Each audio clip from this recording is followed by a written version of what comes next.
Ladies and gentlemen, Mr. President Bouffier, City Councillors Frank, Mr. Marx, Minister, and I'd also like to welcome all of the other highly committed people on behalf of the magistrate of the city of Frankfurt. It is a great honor and pleasure to me to be able to speak here this morning, and of course an even greater honor and pleasure to advertise the program to a certain extent. It's an excellent program. It fits in with our city, and I'm certain it will also provide us with considerable new food for thought. Ladies and gentlemen, you are aware of this. Frankfurt having the image of being a banker's city, a city of insurance companies, but also a city of culture.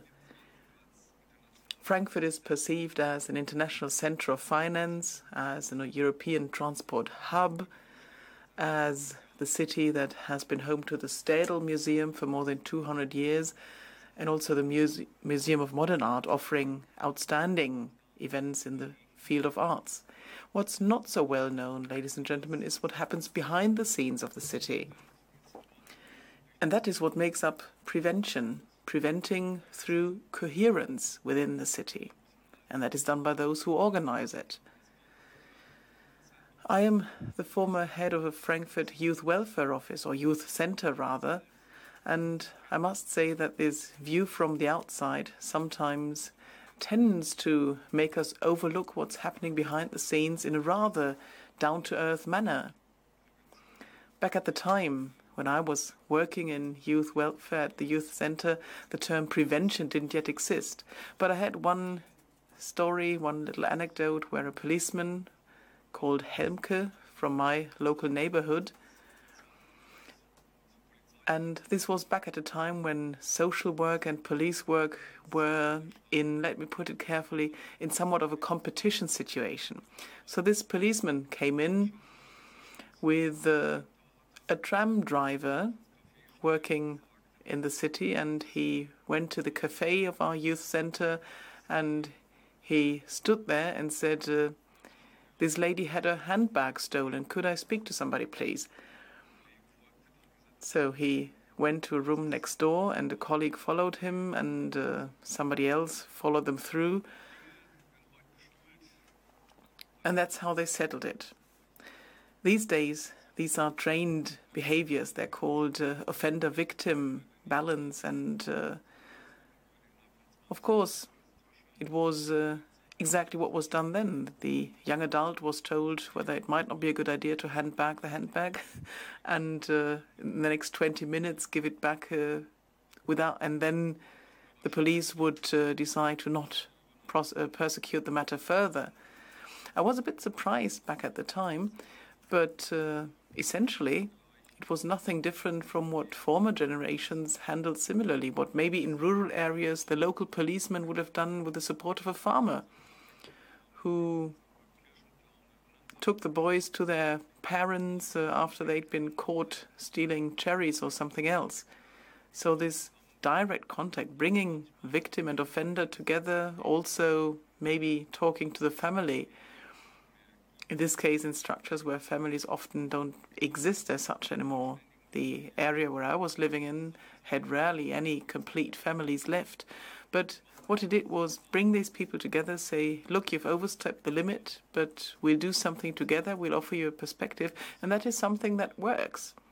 And it even works in a city like Frankfurt, which is so incredibly modern in its appearance that sometimes people forget that after all it is cohesion and coherence that characterizes our cities and also allows for a future as a social structure.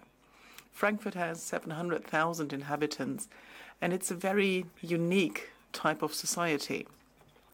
We are highly international. We claim ourselves and praise ourselves on our internationality and tolerance.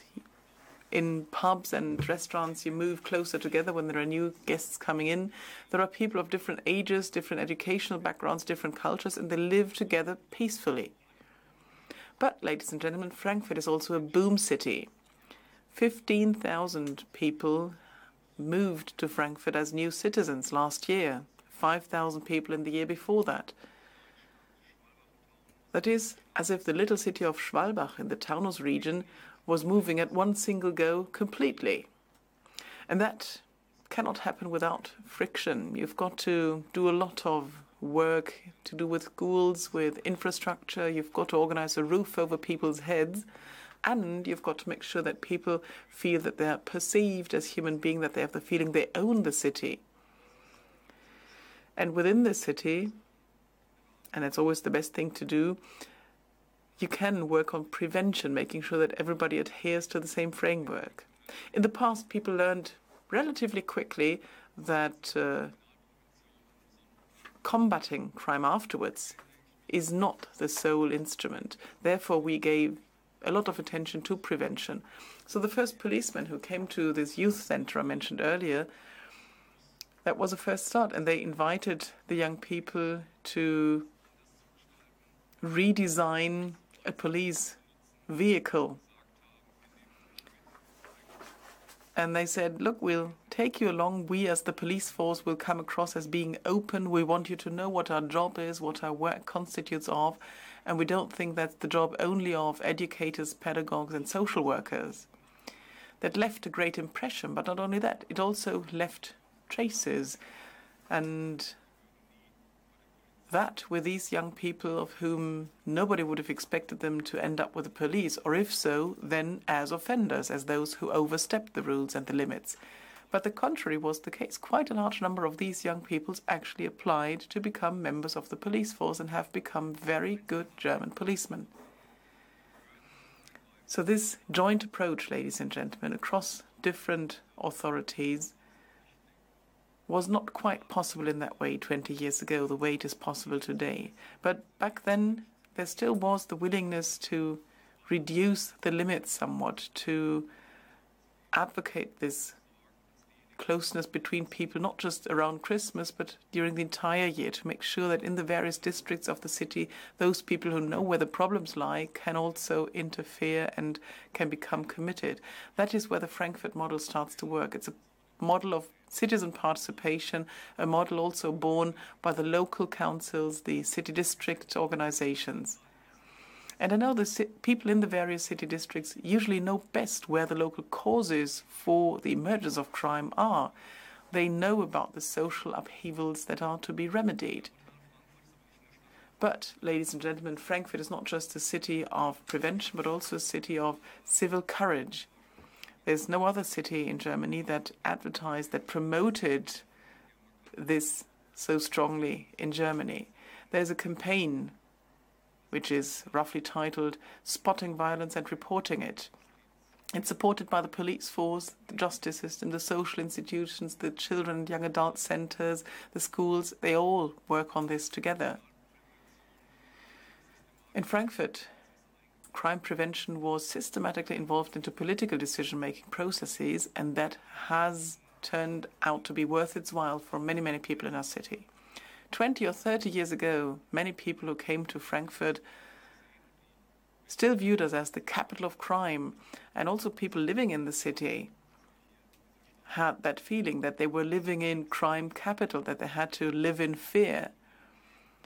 Compared to that, concern about crime is ranking on the very lowest ranks in any kind of citizen survey these days, and I'm certain that that is also the result of the work started back then. Ladies and gentlemen, with that in mind, I'd like to wish you a successful Congress.